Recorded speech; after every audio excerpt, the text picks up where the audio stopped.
Ada seorang perempuan bernama Hannah. Nama perempuan ini Hannah.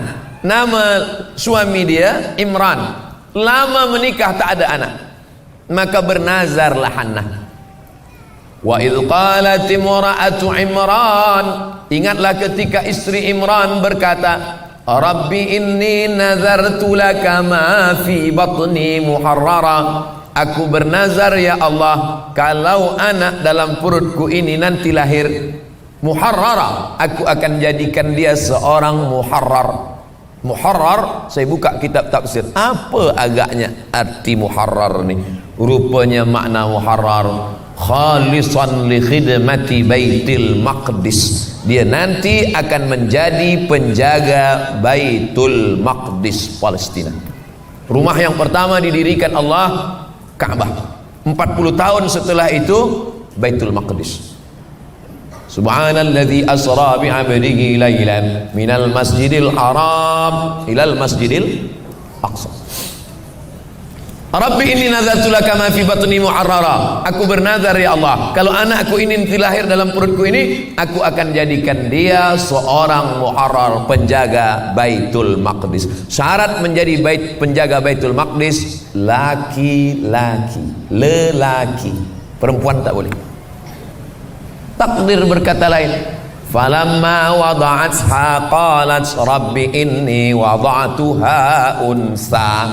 Ketika anak itu lahir, barulah Hannah tahu bahwa yang lahir itu anak unsa, perempuan. Problem, nazar mesti ditunaikan, tapi syarat menjadi penjaga Baitul Maqdis mesti lelaki.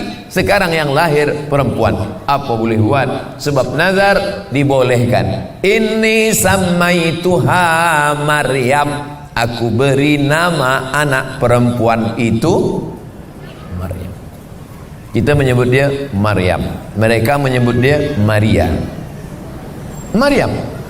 Maka kemudian Maryam tidak berjumpa dengan lelaki. Maryam hanya duduk di Baitul Maqdis, tak boleh keluar kemana-mana. Tempat Maryam duduk itu disebut dengan mihrab.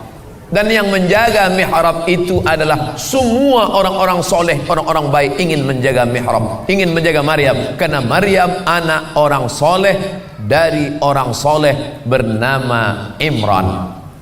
Imran punya istri Hannah, Hannah melahirkan anak Maryam. Keluarga ini disebut dengan Ali Imran. Al-Baqarah, Al-Fatihah, Al-Baqarah, Ali Imran.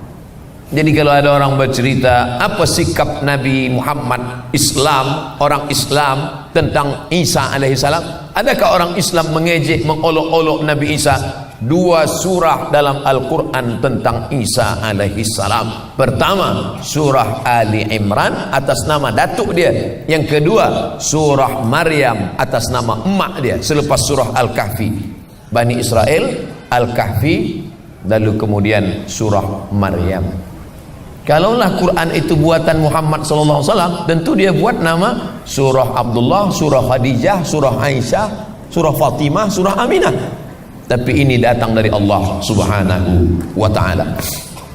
Apa yang terjadi?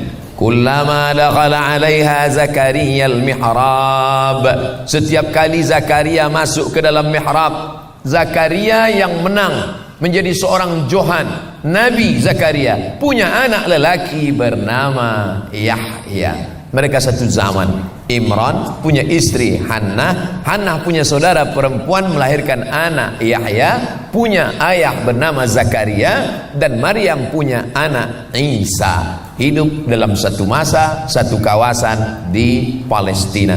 Tapi kesemuanya ini melahirkan perempuan-perempuan yang solehah. Kullama dakhala 'alaiha Zakaria al-mihrab, setiap kali Zakaria masuk ke dalam mihrab, wajada 'indaha rizqa, dan Zakaria menengok banyak makanan-makanan.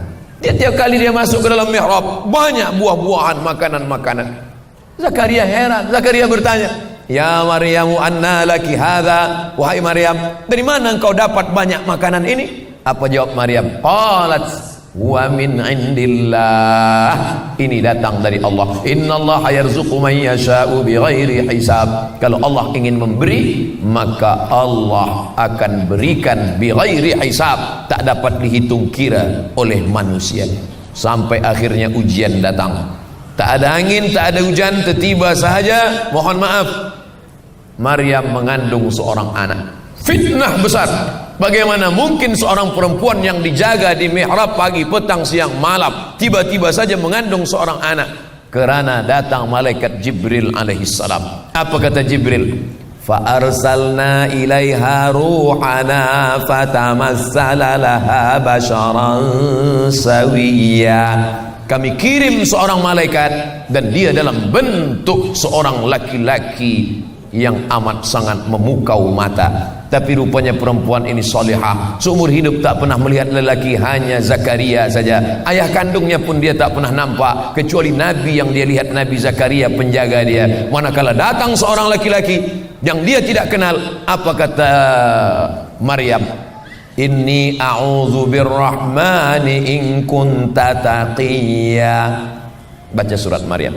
Inni a'udzu birrahman, aku berlindung kepada Allah, in kunta taqiyya, wahai lelaki, wahai orang yang amat sangat handsome, wahai orang yang amat sangat gagah perkasa. Inni a'udzu birrahman, aku takut kepada Allah, in kunta taqiyya. Perempuan yang takut kepada Allah melahirkan seorang anak bernama Maryam. Kira-kira kalau sekarang ada perempuan, datang lelaki macam Jibril alaihissalam, apakah sanggup dia berkata inni a'udzu birrahman in kunta taqiyya? Mungkin dia akan bertanya, nomor WhatsApp awak berapa? Lagi-lagi perempuan. Inni a'udzu birrahman in kunta taqiyya. Tapi kemudian Jibril mengatakan ini adalah ujian dari Allah Subhanahu wa taala.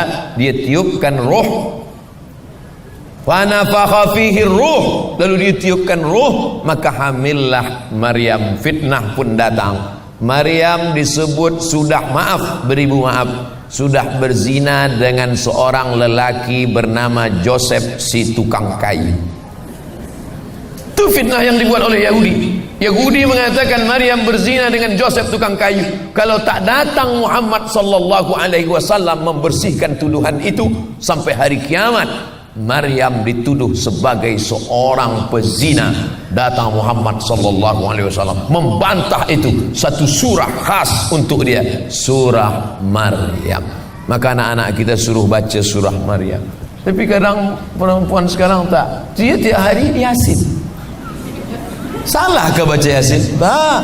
Baca Yasin tak salah, tapi seumur hidup baca Yasin masalah. Sebab Allah turunkan surah yang lain.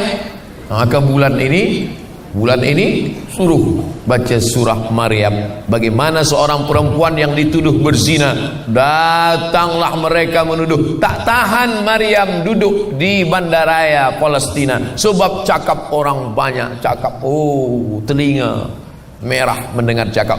Akhirnya dia pun pergi ke tempat yang sunyi sepi. Tempat itu disebut makanan qasiyah, tempat yang jauh daripada orang banyak. Apa maknanya? Bila kita tak tahan mendengar cakap orang.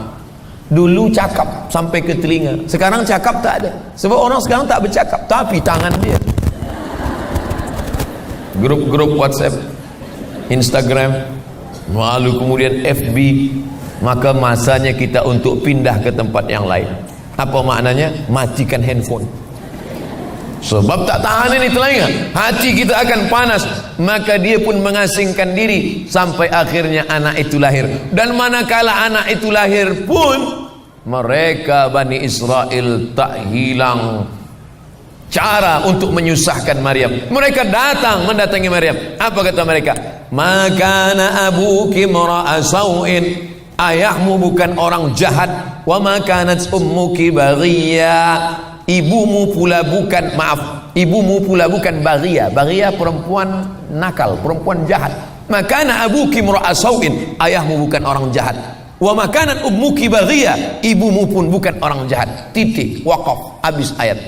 Sebenarnya ayat itu ada lanjutannya, tapi ayat itu tak layak disebut dalam kitab suci Al-Quran. Ayahmu bukan orang jahat, emakmu bukan orang jahat, mengapa engkau buat jahat, tak ada suami sampai melahirkan anak? Apakah Maryam melawan? Maryam diam. Fa'asyarat ilaih, dia hanya menunjuk anaknya. Ada baby kecil, dia tunjuk. Apa maknanya? Idza nataqas safihu fa khairum min ijabatihi sukutu. Kalau datang orang bodoh mengejek, kita diam saja. Itulah maka saya tak ada balas orang bully saya di internet. Saya diam saja. Sebab orang bodoh bila kita layan dia makin semangat, tapi bila kita diam lama-lama dia gila. Diam saja. Fa asyarat ilaih, Maryam hanya menunjuk anak bayi yang baru lahir yang kecil. Maka mereka makin marah. Apa kata Bani Israel? Kaifa nukallimu man kana fil mahdi sabiyya. Maryam, kami bicara dengan engkau, kenapa engkau tak balas? Kenapa engkau tak jawab? Kalau sekarang mungkin, apa awak tak reply saya? Nah, pagi, petang, siang, malam saya kirim message, kenapa tak balas? Makana, apa kata Maryam alaihissalam? Maryam hanya menunjukkan fa'asyarat ilaih. Maka Yahudi semakin berang, semakin marah. Kaifa nukallimu man kana fil mahdi sabiyya. Bagaimana kami hendak bicara kepada bayi kecil yang belum pandai berbicara fil mahdi, di buayan. Maka pada saat itu terjadilah mukjizat. Apa yang terjadi? Nabi Isa yang kecil itu dapat berbicara. Salah satu mukjizat Nabi Isa alaihissalam, dia pun berbicara, inni Rasulullah, aku adalah Rasul utusan Allah, aku bukan anak Allah, aku bukan Allah, dan aku hamba Allah. Inni abdullah, aku hamba Allah. Atani alkitab, Allah memberikan Alkitab Injil kepadaku, dan aku memberikan kabar gembira, membawa risalah bernama risalah la ilaha illallah, Isa Rasul, hamba utusan Allah subhanahu wa ta'ala. Bani Israel pun kembali. Apa makna di balik kisah ini? Ternyata Isa yang luar biasa itu ada dua orang perempuan di atasnya. Pertama Hannah solehah, yang kedua Maryam solehah. Barulah lahir seorang anak bernama Isa alaihissalam.